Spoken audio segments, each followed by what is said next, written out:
కాకపోతే రాజశేఖర్ డౌట్ ఈ సినిమా ఎంతవరకు ఆడిద్దు.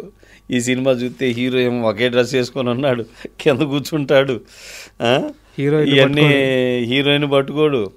మా అన్నయ్య పెద్ద హిట్ అనమాట అప్పుడు.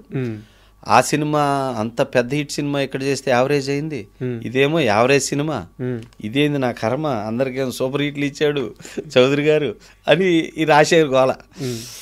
అయితే కాతే ఇక కానీ డైరెక్టర్ చెప్పింది వింటాడు రాజశేఖర్. స్పాట్కి వచ్చాక విని క్యారెక్టర్ని బాగా మోల్డ్ చేసుకున్నాడు. మోల్డ్ చేసుకుంటే నేను అక్కడికి ఎమోషన్లో రాజశేఖర్ మీద ఏ యాంగిల్ వర్కౌట్ అవుతుంది అనేది మైండ్లో పెట్టుకొని ఎప్పుడు రాజశేఖర్ గారి మీద యాక్షన్ ఫ్యామిలీ డ్రామా వర్కౌట్ అవుతాయి.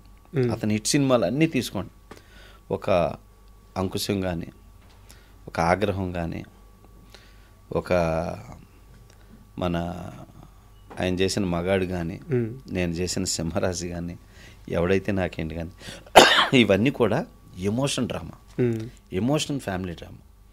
ఇక ఏ యాంగిల్కి వెళ్ళినా కొట్టేస్తాయి. సేమ్ బాలయ్య కూడా అంతే, బాలకృష్ణ గారి ట్రాక్ కూడా అంతే. సో అట్లాగా సెలెక్ట్ చేసుకొని ఎక్కడికక్కడ డైలాగులు తీస్తే ఎక్కడికక్కడ ఎమోషన్ లేపుతూ అసలు ఫస్ట్ సినిమాకే నువ్వా నేనా, నా డైరెక్షనా నీ హీరోయిజమా, ఆ లెవెల్లో సినిమాని తీశానండి. సినిమా తీసారు కరెక్ట్, సింహరాశి తీసారు కరెక్టే.